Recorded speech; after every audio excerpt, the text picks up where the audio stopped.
¿Qué tal? ¿Cómo les va? Bienvenidos, muy buenas tardes para todos.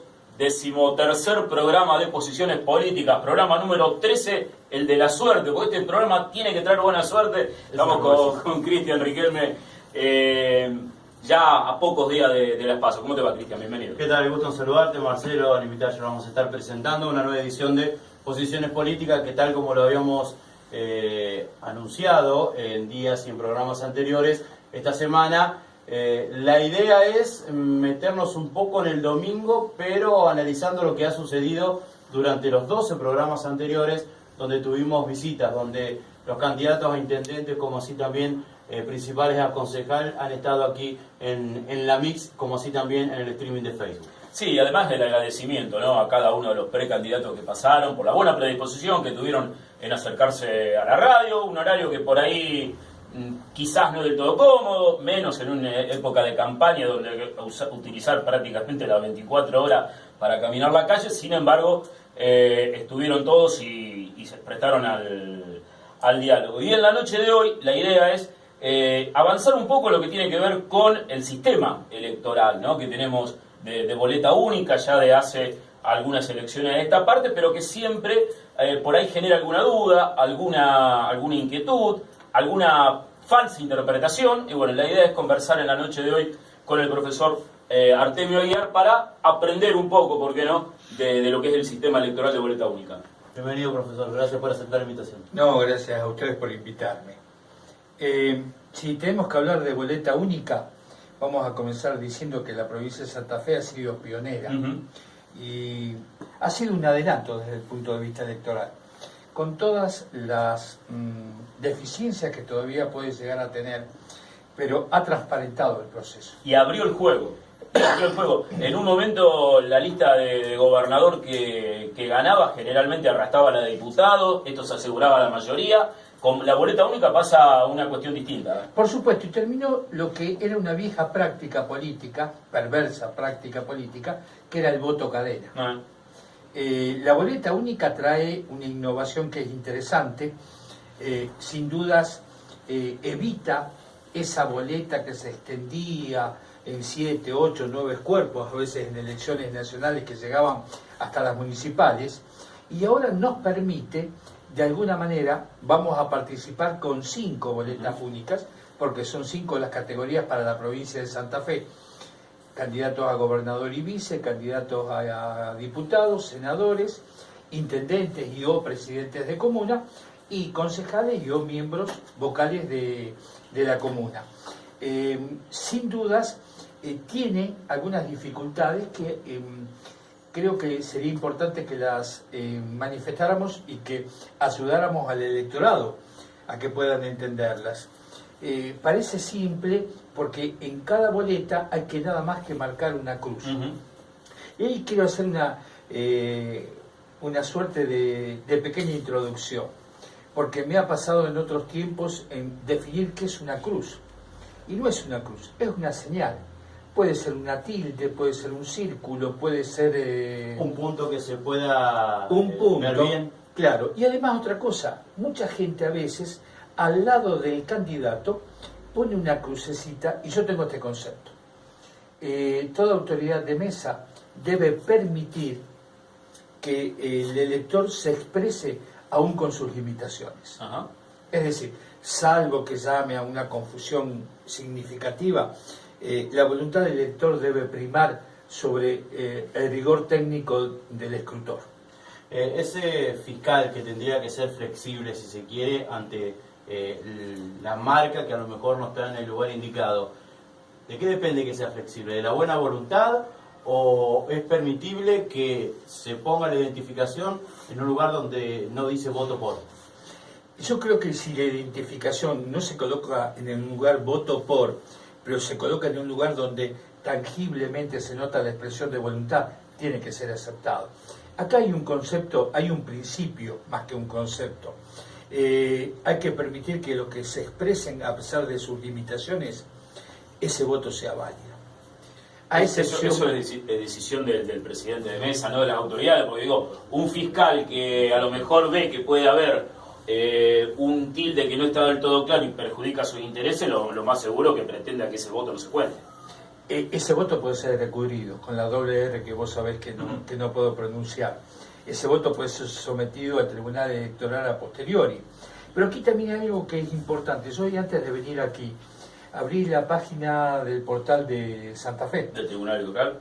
santafe.gov.ar. Si ustedes, y para los que me escuchan, aquellos que tienen dudas, abren la página, en el extremo derecho dice elecciones 2019, abren elecciones 2019 y los mandan a un enlace que es Tribunal Electoral, y van a poder encontrar las distintas boletas únicas. Y conversábamos fuera de cámara que en la elección, por ejemplo, de precandidatos a diputados tenemos 25 listas. Es la de color naranja, porque aparte están todas identificadas con un de color naranja, sin dudas. El de gobernador, que es verde, el de diputados, que es el que tenés en la mano en naranja, el de senador, que es azul o lila, el de intendente, Bordeaux, que es bordó, y amarillo a concejal. Sin duda el más complejo es el de candidato a diputados. Por la cantidad. Por la cantidad, y porque además los que tenemos la opción de tener a la vista la boleta, nos damos cuenta que ya no existe en la identificación de partidos. 1983 decíamos Partido Justicialista, lista 3, Unión Cívica y Radical. Hoy tenemos un mix de alianzas donde, si ustedes miran, no existen ningún escudo de partidos tradicionales. El sistema de partidos se agotó en Argentina. Entonces nos encontramos con, dentro de un mismo coalición o un mismo partido, como decías vos, también fuera de cámara, 10 opciones electorales para diputados. En el PJ. En el PJ. O el Frente Juntos, ¿no? O el Frente Juntos. Entonces, sin duda, aquel que va al cuarto oscuro, fundamentalmente muchas personas que, los de mi generación, que tenemos 60, un poquito más, yo tengo 60, no me voy a agregar más años, encuentran dificultades, o por la lectura, o porque se sienten urgidos de que los demás lo están expectando, porque se demora. Leía que teóricamente el Tribunal Electoral mandaría lupas, cosa que no ha sucedido, pero yo hago una sugerencia. Tenemos que auxiliarnos entrando en la página, encontrando al diputado de sí, senador o lo que fuere de nuestra preferencia, y ya tener idea dónde localmente está ubicado. Porque si no se encuentran con una lista en la cual las fotos son difusas, los nombres no identifican partidos, identifican frentes, y seguramente pueden llegar a equivocarse. Hay algo que es importante, y yo lo leía hoy, de que aquel que nota que se ha equivocado en la tilde, en la marca, tiene que volver a la mesa, entregar a pedir otro, la boleta única, y de esa categoría donde se equivocó, y poder rehacer su voluntad. Eso es importante. Y además yo estoy convencido de algo, a lo mejor puede molestar a las autoridades de mesa y demás. Cada elector tiene que tomarse su tiempo para, frente a las 5 boletas únicas, elegir conforme a su voluntad. Es la manera en que se expresa la democracia. Recién hablamos que no estaba tan identificado, o que aquella hegemonía que había en partidos políticos como el peronista, el radical, ahora no es tanto, que se ha diversificado demasiado. ¿Cuánto tiene que ver que la gente hoy a lo mejor vota más el nombre al partido? Mucho. Tenemos un ejemplo de hace 48 horas en Ucrania. Un cómico, licenciado en Derecho, sacó 73,8% de los votos frente al oficialismo. Eso es una señal. El sistema de partidos desde hace 10 años, salvo excepciones, ¿no? Estados Unidos, Inglaterra, etcétera, etcétera, prácticamente ha desaparecido. Hoy tenemos en Francia los chalecos amarillos que están haciendo ruidito a la política local. conservadores y laboristas en Inglaterra, demócratas y republicanos en Estados Unidos ya son una excepción. El mundo ha comenzado a moverse a través de figuras de la política, ajenas a la política. Lo hemos vivenciado en Argentina también, ¿no? Artistas, automovilistas, Cómicos. Cómicos. Como del CEL, que estuvo a un tris de ser gobernador, que son una suerte de voto castigo a una clase política. Los outsiders de la política, ¿no? El que viene de afuera. Exacto. Que la gente está decepcionada y entonces sale con un voto protesta, no digo un voto antisistema, digo un voto protesta, producto de que no encuentra en el menú, en la opción electoral, alguien que lo convence. La formación de los frentes me parece que ha conspirado contra los políticos, ¿sí? Contra los partidos políticos, contra la institución de partidos políticos. Si bien los frentes o las coaliciones están conformadas por estructuras partidarias, es como que ya han perdido cierta razón de ser, lo que antes era un PJ, lo que era un sello UCR. El tema de la conformación de los frentes es como que ha conspirado contra los partidos tradicionales. Sin dudas. Inclusive yo no voy a caer en individualizar personas, pero ustedes lo pueden verificar, ustedes que son periodistas. Hay una mudanza de dirigentes de un sector al otro cada bienio, cada 2 años. Alguien que estaba con Pascual, ¿sí?, ahora está con José Luis, y no lo puede explicar, porque hay algo que es importante. Se puede estar con José Luis, se puede ir con Panchito para otro lado. O volver con Pascual. Puede volver con Pascual. Claro.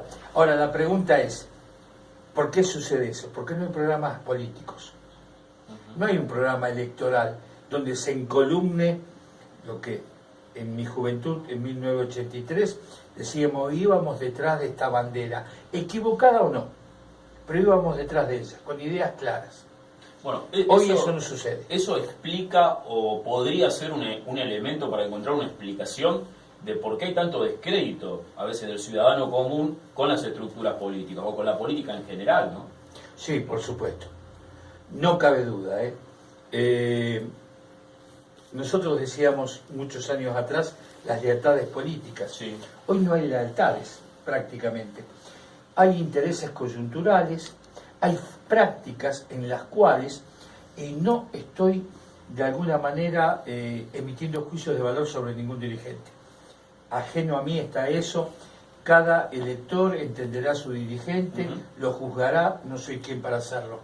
Pero hay una volatilidad, ahora que hablamos de mercados cambiarios, del dólar y demás, hay una volatilidad dirigencial que es asombrosa. Para mí panquequean. Yo no lo puedo decir. Lo digo yo. Está bien. Claro, por supuesto. Si vemos una dirigente que estuvo hace 2 años y lo voy a decir, con Massa, Margarita Stolbizer, hoy está con Labaña.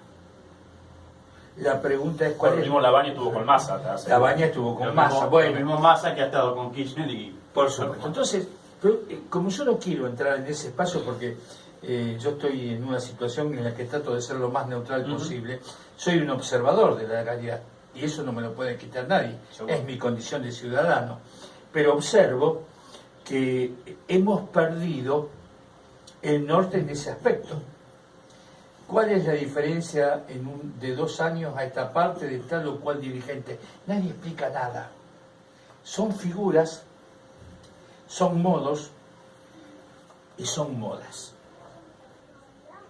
Hoy parece que... El tema es que la moda en algún momento es pasajera. Por Y deja de ser supuesto, moda. por supuesto, dura una temporada y después se liquida stock. Liquidamos. Cierre de temporada. ¿Qué recomendación se le puede hacer al elector de cara al próximo? Volvemos al tema, la verdad. No, nos metemos otra Nos vez. metemos. Bueno, dar nombre me encanta.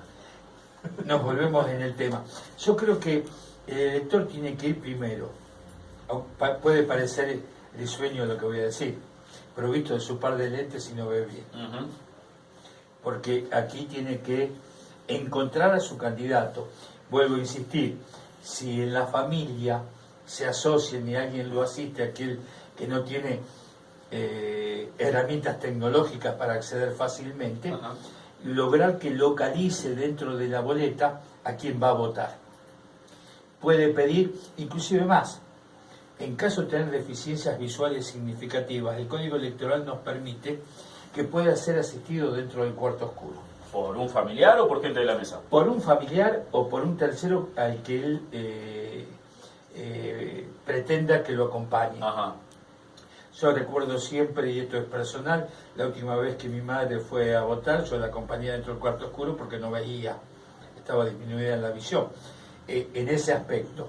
Y después volver a insistir, si se equivoca y se da cuenta que se equivocó, en donde tildó, marcó, señaló, porque acordémonos, todos hablamos con una cruz, la cruz es diagonal, es perpendicular, vertical, horizontal, puede ser un círculo. Lo que no debe ser, que puede llamar, sí, a que se impugne el voto, es que sea una grafía muy particular, una estrella de 5 puntas. Ajá. Eso ya no sería una señal, sería un símbolo. En cuanto a señal, una simple tilde, una cruz, una circunferencia, un cuadrado. Hasta pintando el cuadradito también. Hasta pintando completo el cuadrado, sí señor. Hasta pintando completo el cuadrado. Y después doblarlo de tal manera que vaya a la urna. Hay que acordarse, van a tener 5 bocas de urna. Comienza con gobernador, sigue con diputado, senador distrital, concejal, intendente, concejal o presidente de comuna y vocales de comuna. Y cada boca de la urna marcada con el color de la boleta. Y con un color. Los daltónicos pueden pedir auxilio. Ajá. Aquellos que no pueden identificar colores, al mismo presidente de mesa le puede pedir un auxilio en cuanto que le identifique. Siempre y cuando no conozca bien los candidatos. Porque vos conoces los candidatos, sabés a quién va a votar. ¿A qué categoría? No. A la hora de introducir el voto. Ah, a la hora de introducir. Sí, introducir el voto en la urna. Porque nosotros tenemos acá un voto naranja. El daltónico seguramente no lo puede identificar. No lo va a identificar en las bocas de urna. Ahí puede ser auxiliar. Y solamente es permitido una marca por boleta, ¿no? Una marca por boleta. Y ahí hay que ser claros. No solo una marca por boleta. Porque yo puedo marcar una cruz y puedo hacer una inscripción colateral. Puedo marcar una cruz y escribir cualquier palabra. Ese voto es nulo. Yo digo para... Algunos pretenden no solo expresarse en el voto, sino protestar contra. Bueno, ¿tenemos casillero de voto en blanco o simplemente...? No. Y tenemos que acordarnos de que entramos en el sistema de DOM, por lo cual en estas elecciones primarias abiertas y simultáneas, aquel que no alcance el 1.5% del total de votos, no de los válidos. ¿El total de votos o el total de la gente empadronada? No, del total de votos emitidos. Significan votos válidos, votos anulados, votos recurridos. De la totalidad de votantes, fueron 300 votantes. 280 fueron votos válidos, los otros 20 fueron anulados, fueron recurridos o fueron en blanco, se suman los 300. Ahí tiene que haber el 1.5% para pasar las primarias abiertas, simultáneas y obligatorias. En la próxima instancia necesita el 3% para entrar en el sistema de DOM. ¿Qué pasa si, doblo, yo voto, lo doblo y pongo un papel en blanco, pero mi voto es legible? Ahí entra una gran discusión en las mesas cuando se cierran las puertas a las 18 horas. Porque yo no anulé mi voto, pero dejé un mensaje. Claro, por supuesto, que a veces significa un mensaje para quien está esperando que tu voto haya sido en ese sentido. Ahí está en el consenso que logren las autoridades de mesa más los fiscales. La flexibilidad que puedan llegar a tener, por supuesto. Porque vos sacás el papel que yo escribí y el voto es totalmente válido. Siempre queda la opción del voto de recurrido. Se mete en un sobre, se lo deja a juicio del Tribunal Electoral. A diferencia de un voto anulado, porque si marcaste 2 cruces, obviamente ya está anulado. O si hiciste una inscripción de cualquier manera, insidiosa o de adhesión. Y para que se lo interprete como voto en blanco, no hay que marcar ningún casillero y guardar la boleta en la urna sin ninguna marca. Eso es si no es anulado. Sí. La doble marca, la inscripción es anulación. El voto recurrido es un voto que está puesto en duda, tanto en la identidad del elector, que no sucede normalmente, yo he visto muy pocos casos, como en el caso en que existan discrepancias entre las autoridades de mesa y los fiscales presentes en cuanto a la validez o no. Se incorpora en un sobre especial, se incorpora después dentro de la gran bolsa que va al Tribunal Electoral y es otra instancia la que lo decide. Hoy se conoció que por lo menos un tercio de la gente que estaba convocada a ser autoridad de mesa no va a asistir, alrededor de unas 8.000 personas sobre 24.000. Y entonces desde el Tribunal Electoral dicen, bueno, que si no están las tres autoridades que son necesarias, puede funcionar la mesa con 2, puede funcionar con 1. Digo, ¿usted cómo ve esto? Porque por ahí van a ser casi 12 horas que mejor una persona tiene que estar al frente de una mesa. Sí, se puede funcionar con un solo miembro. Lo que tiene ese miembro es la potestad de que a los primeros votantes los convoca y los constituye en autoridades de mesa. Y está obligado por ley. Por eso mucha gente no van a las 8 de la mañana, no van tipo 10:30. Ahora, ¿cuál puede ser el fenómeno de que alguien desista de no ir a una carga pública, ¿no? En definitiva, que encima hay una recontribución económica. ¿Te puedo contestar yo? Sí. A la gente le fastidia votar. Imagínate si no le va a fastidiar sentarse durante 10 horas, 12 horas en una mesa. El proceso de escrutinio es largo. El acto desde las 8 de la mañana hasta las 6 de la tarde se hace llevadero, te traen los alfajores, te traen la comida al mediodía. ¿Pasa rápido, de alguna manera? A la tarde se hace difícil. El horario de una siesta, sobre todo. La modorra, depende de la coma. La siesta. Pero ¿qué es lo que sucede? Cuando a veces no tenemos presidente de mesas preparados, el escrutinio se desmadra. Entonces comienzan con nimiedades que te llevan las 12, la 1 de la noche. Y la gente tiene un hartazgo, son muchas elecciones. Primarias abiertas, después las generales, después tenemos las nacionales, después tenemos el balotaje, las primarias nacionales, balotaje, etcétera, etcétera. Entonces la gente por ahí no tiene la predisposición. Se ha perdido espíritu democrático, producto de la decepción. ¿Alcanza con alguna jornada nomás de capacitación para un presidente de mesa o para autoridades de mesa? Porque arrancaban en estos días, ¿no? No alcanza. Alcanza la experiencia. El tema está en que si hay presidentes de mesa que están curtidos, esto entrecomillados, que ya han sido muchas veces presidentes de mesa. Normalmente se los vuelve a elegir para la misma mesa. Y generalmente eran docentes, después como ha mutado un poco el tema. Ha mutado. Es más docente, más político ahora, si se quiere. No, se están eligiendo profesionales. Yo tengo un caso muy particular, la mesa en la que yo voto, mi hija es la presidenta de mesa hace 4 o 5 elecciones. Y cuando lo ve venir se voto cantado. No, porque no lo digo, si no se pierde, además el voto secreto. Recién hablamos, cuando se inició la charla, hablamos de esta modalidad que se impone en Santa Fe a la hora de votar. ¿El voto electrónico puede tener más complicaciones o no? Yo creo que no. Hay una experiencia en Salta, en tanto y en cuanto el voto electrónico tenga soporte de papel. Es decir, con un software se vota. Eso permite un rápido recuento. Vos que me escuchás en el consejo sabés que la R a mí me mortifica. Permite un rápido recuento de los votos, pero existe un soporte de papel, por lo cual despeja todas dudas. Da garantías. Da garantías, porque... ¿Un comprobante? Un comprobante, sí. El voto se emite electrónicamente de manera digital, queda en un software, ese software se computa, pero queda el soporte de papel. O sea, vos vas a votar, es como cuando vas al cajero.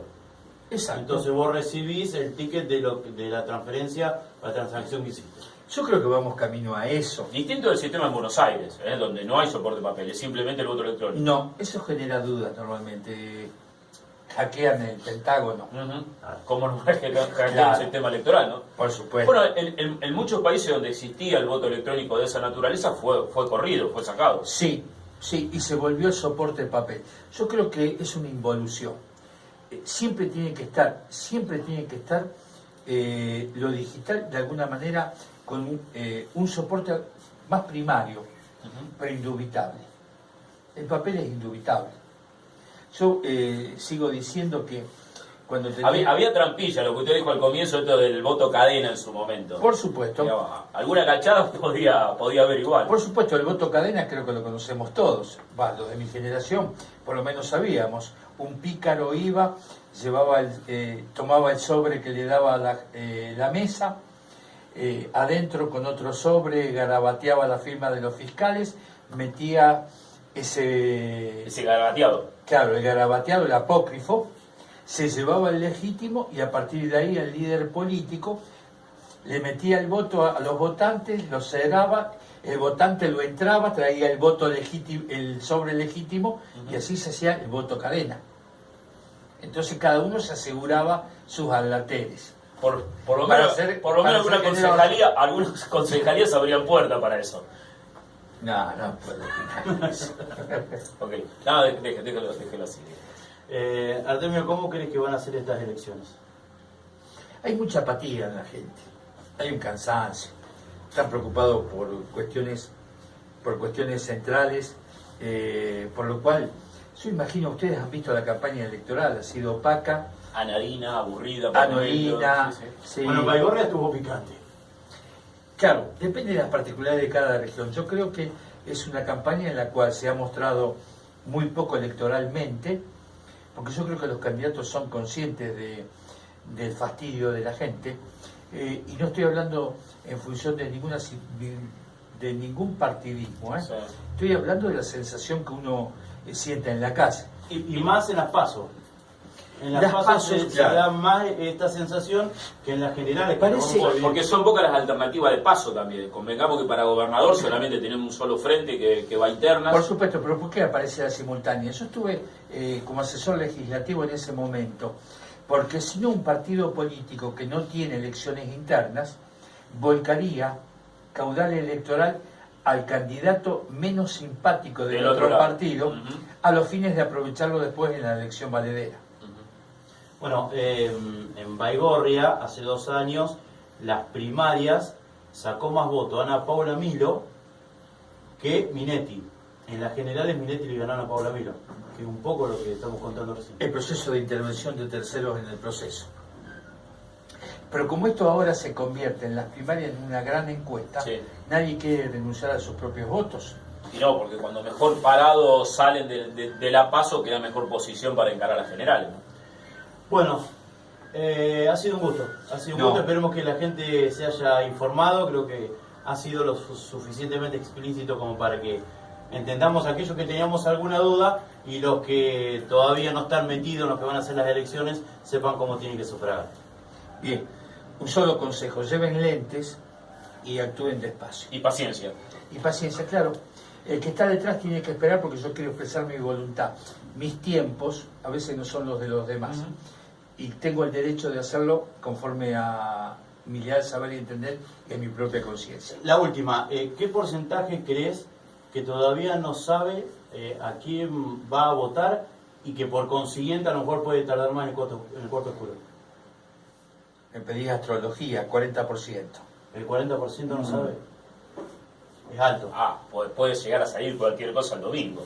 Si tenemos un nivel de incertidumbre a esta altura de un 40%, la pregunta a lo mejor es al revés. Digo que puede salir cualquier cosa. ¿Quiénes son los que sabemos a quién vamos a votar? Porque está la otra pregunta. Porque ¿por qué sabemos ese 60%? Supongo que nos regimos por lo que dice Artemio. Ese 60% que sabemos a quién vamos a votar. El otro 40% hasta que no. Es que el menú electoral es tan grande en diputados. Yo los invito a ustedes que son periodistas, convoquen a la gente y díganle los cabezas de lista de 5 listas, de los 25 listas de diputados. No lo saben. Y es muy posible que ocurra eso, sí. Es más, si no apuramos, podemos llegar a contar 5 con lo justo, te digo. Yo creo que sí. Bueno, ha sido un gusto tenerlo, Artemio. Gracias a ustedes. Nos despedimos con Marcelo hasta el día jueves, donde con Leandro Aguiar y con Patricia Anselmo, productor y director de la radio respectivamente, de Posiciones Políticas, vamos a estar analizando un poco lo que han sido estos 13 programas y también metiéndonos en lo que va a ser la transmisión nuestra desde las 17, el próximo día domingo, nosotros solitos. La Mix no necesita sumar ninguna radio para estar en los distintos puntos y búnker donde se va a estar generando la información. Mi querido amigo. Así será, nos reencontraremos el jueves entonces. Sumando amigos. Y como siempre. Y mañana desde las 7 toda la programación periodística de Radio Mix. Gracias por la amabilidad de habernos sintonizado. ¿Quiere agregar algo, profe? No, gracias a ustedes. Y lo de profe queda grande. Gracias por estar. Hasta cada momento.